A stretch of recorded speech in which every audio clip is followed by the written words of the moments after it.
How to create a simple payroll template from scratch, part 5.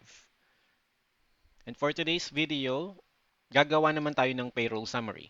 Since nakuha na natin yung total hours, yung mga OTs, mga holidays, and tardiness, isa-summarize na natin yung payroll para malaman natin kung magkano na yung sasahurin ng employee for this pay period. If this is your first time watching this video, make sure to watch yung part 1 to part 4 para guided ka.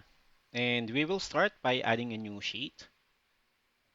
And then palitan natin yung pangalan to payroll summary. And then on our payroll summary, kailangan of course meron tayong start day and end day. And start day natin is 1/1/25. And then sa end day natin, gawan natin ng formula para yung start day lang yung papalitan natin. Change ko muna to capital. So equals day. So day nung start day. So 1. Tapos gagawa tayo ng formula. If itong day is equals to 1, then ang value dito pag true is yung start date plus 14 para maging 15 siya. Value if false is EO month ng start day. Close. Kulang pala ako ng argument. So 0 months, enter. And change natin yan to short date. Ngayon, kapag pinalitan ko to ng 16, automatic, magiging katapusan na yung end date mo. So, kunyari, 2/1, automatic, magiging 2/15 siya. Balik lang natin sa 1/1/2025. And then, add tayo ng columns natin. So, we want the column for employee ID. And then, yung first name and last name ng employee. So, sa employee ID, first name and last name, i-reference lang natin to sa directory natin. So, ang kukunin natin is yung user ID hanggang sa first and last name. Enter, and there you go. So, since naka-reference siya dito sa table natin sa directory, dynamic na yan. Anytime na mag-add ka ng bagong employee, automatic mag-update na rin yung list mo rito sa payroll summary. Now, for the other columns, kukunin ko lang siya sa daily summary. Ang kukunin ko is yung total hours hanggang dun sa absences. Control V. And adjust lang natin yung column. Okay? For the total hours, gagamit lang tayo ng SUMIF. Ang range natin is yung daily summary and then yung column B for the employee ID. Lock natin yan. And then, ang criteria is dun sa payroll summary, yung employee ID. And here, ang ilalak lang natin is yung column. So, dapat yung dollar sign nandun sa column. Okay? And then, ang sum range natin, sa daily summary pa rin, and kukunin natin yung column E sa total hours. Pero ito, hindi natin siya ilalak kasi gusto natin maging relative yung reference niya. Close and enter. And if you notice, 3.29 hours lang yung total. That's because yung total hours natin dito is naka-time format. To get yung accounting format or yung number format, times mo lang siya sa 24. And there you go. And then, change natin to Philippine currency. Now, since nakalock na yung range natin for the employee ID and then yung employee ID dito sa payroll summary is naka-relative yung row number, pwede na natin tong i-copy. So, highlight lang and then copy pa kanan. And there you go. So, adjust lang natin yung column width. Perfect.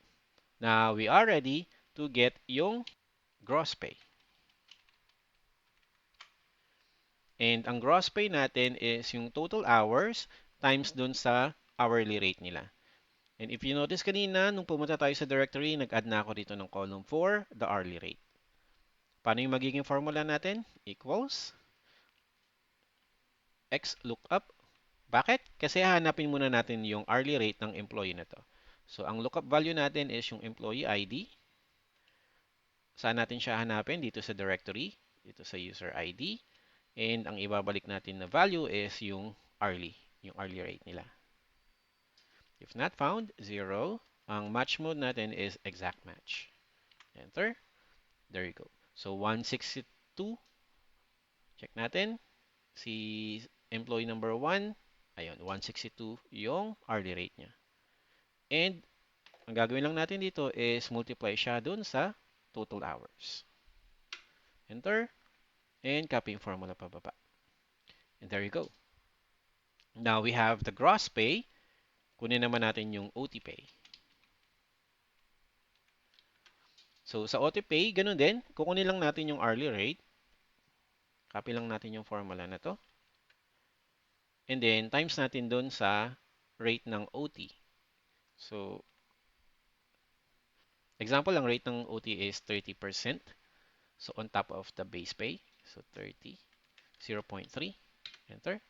And then, ilalagay natin yung buong formula sa parenthesis or sa bracket.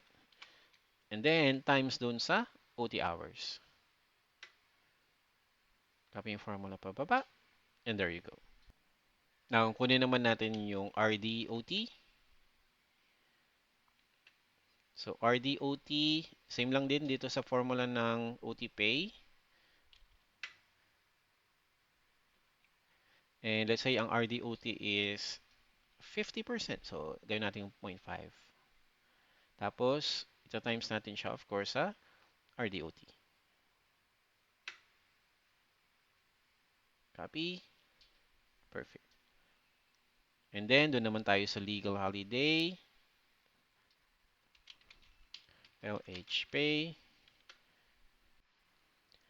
For the legal holiday pay, ganun din. Kunin natin yung formula na to. And then, of course, ito sa legal holiday. And ang legal holiday rate natin is 100%. So, times 1. Okay? Perfect. And ganun din sa special holiday pay.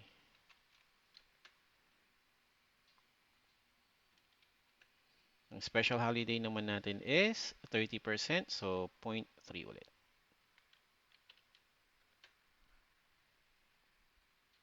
Correction lang. So, this is base pay.